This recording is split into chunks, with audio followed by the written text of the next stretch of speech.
Somebody's about to get betrayed. And they don't even see it coming. Episode 8 gave us tension, loyalty tests, and quiet setups that are going to explode soon. You can feel the walls closing in, and the next move could decide who walks away and who gets left behind. Let's talk about it. This episode wasn't flashy. It wasn't about wild shootouts or big street-level drama. No, this one was quiet, sharp, and personal. You could feel the weight in the silences, in the long looks, in the hesitations. This was the kind of episode that slows everything down, just enough to make you uneasy, like something's about to break, but no one knows when or how. The theme, trust, or more like, who still has it, and who's about to lose it. There's something powerful about how BMF uses tension. Episode 8 didn't overload us with action, but it layered pressure on every character slowly. You could feel it in the way Meech watched people more carefully, in how Terry second-guessed almost every decision. Even in the way side characters moved, there was hesitation. That's the beauty of this show.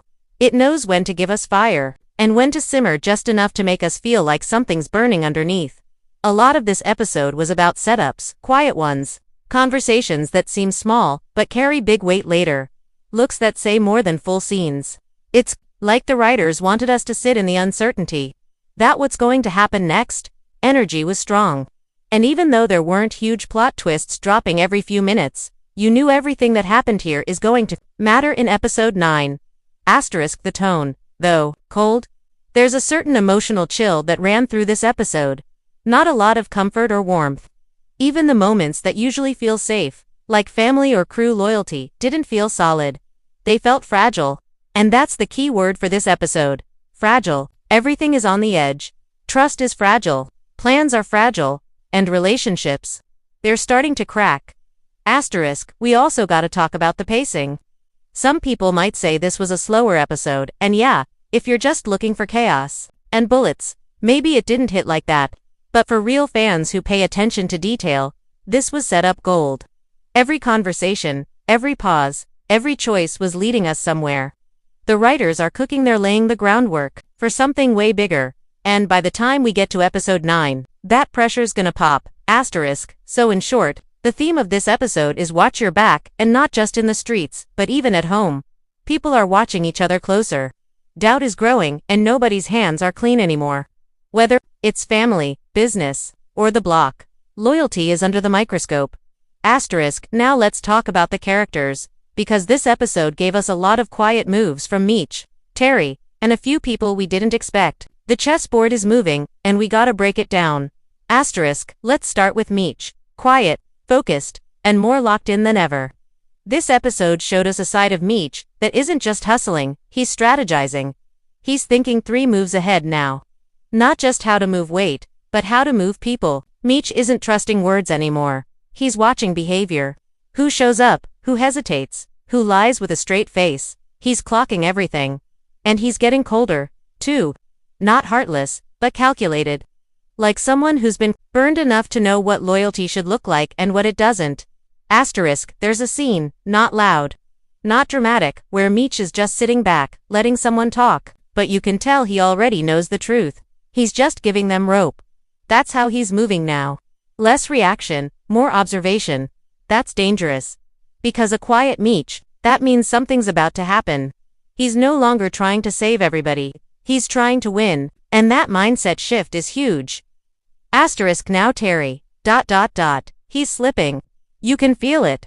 His emotions are pulling him in too many directions. He wants to be in the game, but also protect his family. He wants power, but also peace. He wants out, but still wants the respect that comes with being in. And in this episode, that confusion starts to show. He hesitates more, questions more. And the streets, they don't wait for second guesses. There's one scene, you'll know, the one where Terry is supposed to make a call, and instead of leading, he pauses. And in that pause, you can see the gap between him and Meech getting wider. Terry's biggest problem right now is that his heart isn't where his hands are. He says he's committed, but you can feel the doubt creeping in. And in this world, that's deadly. Meech is focused, Terry is torn. And if they're not moving as one, the operation cracks. Simple as that. Now let's talk about Lamar. Even if he only showed up for a moment, his presence is always heavy. Whether he's on screen or not, you feel him. That's what makes him such a strong antagonist. He's unpredictable. He's emotional, and he doesn't care about rules. That energy, it's dangerous because it means nobody is truly safe. He's not making chess moves, he's swinging hammers. And that chaos, that raw threat, it's building. The writers are clearly setting up for a big confrontation soon. Lamar's too quiet right now. And that's never a good sign. As for the supporting characters, they're moving. Some people are starting to play both sides. Others are starting to question their roles. There's a lot of shifting happening in the background, small scenes, side conversations, tiny betrayals. The type of stuff that doesn't feel huge now, but is going to break everything later. Take K9 for example. He didn't say much this episode, but his silence said everything. You can tell he's watching Meech closely, maybe even planning something. And with someone like him.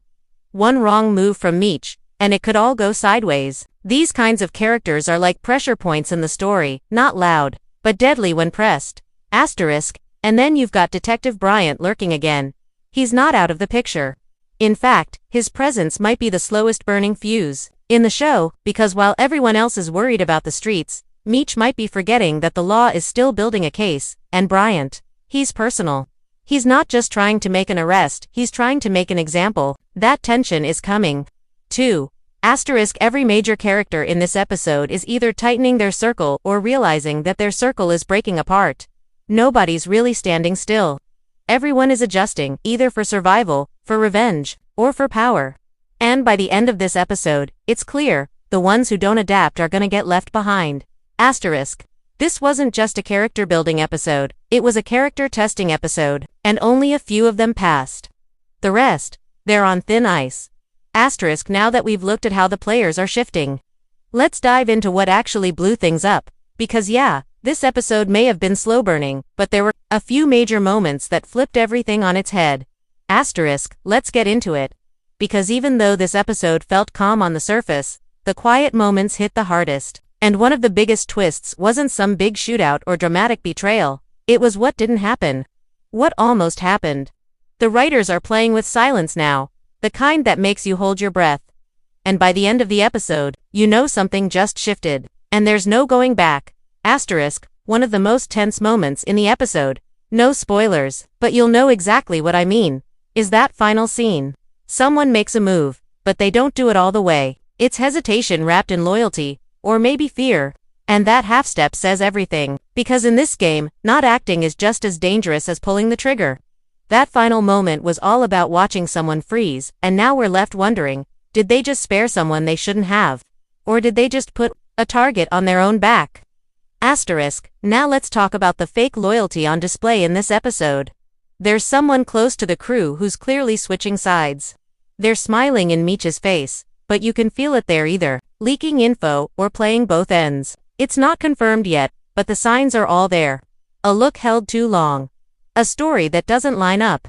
An alibi that feels too clean. That's how BMF builds tension. They don't say it outright, they let you feel it creeping in. This betrayal in progress might not fully explode until next episode, but it's cooking. And when it does hit, it's not going to be loud. It's going to be surgical. Someone is getting cut off. For good. That's the twist that's coming. Another moment that hit hard was Terry's emotional slip. He's been trying to hold it together, but this episode pushed him to the edge. There's a point where he almost confesses something, not just to his family, but to himself. It's not about guilt. It's about exhaustion. He's tired of pretending to be the calm one, the responsible one, the one who keeps everything balanced. You can tell the weight is getting to him. And one more bad move from Meech or the streets. Terry's either going to crack or cut and run. And either one is bad for business. And then we had the unexpected return. Again, no spoilers, but someone who hasn't been seen for a while suddenly steps back into the picture. They don't say much, but their presence alone changes everything. You can feel the energy shift, because when ghosts from the past show up in BMF, it's never just to say hello, it means someone is in trouble. And that comeback, it's going to light a fuse that can't be undone. There's also a major power move that Meech pulls off, and it's so slick. You almost miss it. He repositions someone in the crew, not by force, but by suggestion. And just like that, The hierarchy changes. That's how real bosses move. No shouting, no threats, just strategy. The twist here is that he's not just thinking about Detroit anymore. He's looking at expansion, growth, the long game. And it's clear that some people in the crew aren't ready for that level of vision. That creates friction, and friction leads to fire. Asterisk finally. Let's not ignore the law enforcement angle. It's been quiet, too quiet. But there's a scene that suggests the feds aren't just watching, they're preparing. It's all in the background. A file left open, a name underlined, a photo we've seen before, now with new connections. It's a small detail, but it changes everything, because while the streets are focused on loyalty, family, and money, the government is building a case. And that quiet buildup, it's going to come crashing down when nobody's looking. Asterisk, to sum it up, this episode didn't drop huge bombs, it planted them. Carefully, quietly, but they're there, under the surface. And when they go off, it's going to flip this whole season on its head. Asterisk next. Let's break down the visual language and emotional layers that made this episode feel so heavy. The cinematography, the music, the energy, because even without flashy action, this one looked and felt different. One thing that separates BMF from a lot of other shows is how it feels visually. It's not just the story, it's the way the story is shown. And episode 8 leaned into that heavy. From the lighting, to the camera angles, to the soundtrack choices, the whole episode had this cold, tense, slow burn vibe. It was like watching a storm roll in from a distance. You couldn't see the lightning yet, but you knew it was coming. Asterisk, let's start with the cinematography. This episode used space in a really smart way. A lot of wide shots, empty rooms, long hallways, isolated characters. It made people look small, surrounded by tension. You could tell that even the strongest characters were starting to feel boxed in. Some scenes had that dim, gray filter, giving everything a washed-out feel. No warmth, no comfort, just pressure. It wasn't flashy, but it said everything about where the story is headed. Isolation, suspicion, paranoia, asterisk. Then there were the close-up shots. Especially during those key conversations. Every raised eyebrow, every long pause, every twitch of doubt was captured up close. The camera sat on people's faces a few seconds longer than usual, and that extra second, it made things uncomfortable. But in a good way. It forced the viewer to feel the tension. BMF knows when to let the silence talk, and this episode did that masterfully. Asterisk. The music in this episode also carried weight. There weren't as many needle drops or flashy throwback tracks. Instead, we got slower, moody instrumentals, low bass, haunting piano, distant beats. It didn't hype you up. It made you listen closer. The sound design was telling you, this is serious. Pay attention. Even during scenes without dialogue, the music made you feel like something was about to happen, even when it didn't. That's suspense done right. Asterisk, one standout visual moment, without giving anything away, was that scene near the end with the red lighting. That whole scene was layered in shadows, with just enough light to see faces, but not enough to feel safe. Red lighting in BMF usually means one thing, danger, and here, it was quiet danger. Nobody raised their voice, but the vibe said everything. Someone's playing a dangerous game, and they don't even know they're being watched. Asterisk, now let's talk final thoughts. This episode might not be everyone's favorite if they're only here for action or fast-paced drama. But if you've been riding with this show for the story, for the build-up, this was one of the most important episodes of the season. This was the setup before the storm. The pressure cooker before the explosion. Asterisk, BMF Season 4, Episode 8 was a reminder that real power doesn't always come from the loudest person in the room. Sometimes it's the quiet ones you need to watch, the ones who sit back, listen, and wait for the right moment to strike. This episode was all about those moments. The quiet betrayals. The cold silences. The eyes that say more than words. Asterisk, so what's the verdict? For me, it's a solid 8.5 out of 10. It wasn't action-heavy, but it mattered. Every scene was a move on the chessboard. And now, with only a couple episodes left, the board is almost full. Someone's about to make a final move, and it's going to hurt. Asterisk, if I had to sum up this episode in one line, the streets are quiet. Too quiet, and that means war is coming. Asterisk, what do y'all think? Who's about to flip? Who's in too deep? And is Meech ready for the heat that's about to come from all sides? Asterisk, let me know in the comments, and if you're locked in for the next episode breakdown, hit that subscribe and turn on notifications. Trust me, You don't want to miss what's coming next. Asterisk.